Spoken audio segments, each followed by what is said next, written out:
Nëse shikoni raportin e fundit të Agjencisë përkatëse që merret me parandalimin e pastrimit të parave, ajo tregon që 4 nga 7 burimet prej ku pastrohen parat në Shqipëri i përkasin pikërisht sektorit ndërtimit.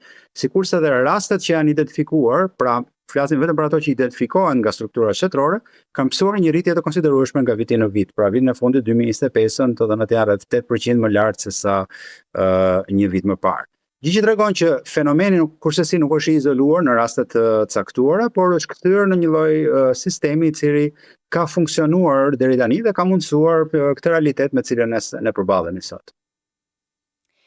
Edhe ti besoj e ke dëgjuar këtë argument, por e kemi dëgjuar vitet e fundit edhe përpara operacionit të SPAX që në të gjitha shtetet, qoftë edhe vendet më të zhvilluara perëndimore, paratë e pista, paratë e krimit e gjejnë mënyrën se si të integrohen në ekonominë e vendeve. Problemi është shkalla, degree, se sa shumë janë të përfshirë ato. Ky argument se bëhet pastrim parash edhe në Londër, edhe në New York, edhe Manhattan është ndërtuar me para të tilla, a qëndron dhe e justifikon infiltrimin e parave të krimit në Tiranë, kryesisht në Shqipëri? Po, natyrisht që të gjitha këto praktika që ndodhin në Shqipëri nuk është një inovacion shqiptar.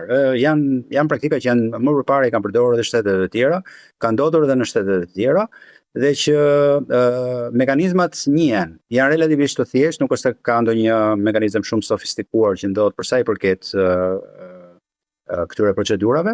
Ajo që është e qartë mbas një përvoje prej disa vjeçare në cilën ne ndodhemi, ka bënë me faktin që ky mekanizëm shpesh tolerohet, pra nga institucionet të cilat kanë përgjegjësinë për identifikimin e rasteve dhe goditjen e rasteve, nuk parapërien në kohë. Ty jap vetëm një shembull, duke kaluar pak për ta hapur, sepse e thash edhe në fillim që nuk është thjesht çështje e sektorit ndërtimit, por po shikoni ligjin për investime strategjike bie fjala. Vetë ligji për investime strategjike ka mangësi sa i përket verifikimit të origjinës së paras. Pra, ligji është i hapur për të mirëpritur investimet, por nga ana tjetër nuk ka mekanizma të shëndosh që bëjnë verifikimin e këtyre investimeve se nga ato vijnë. E njëjta gjë vlen edhe për sektorin e ndërtimit. Pra, ndërtimet bëhen, lejet merren, në duke të krijohet përshtypja se gjithçka është transparente, funksionon në mënyrë të rregullt, pasi institucionet flasin që lejet sigurisht jepen për personat private, të cilët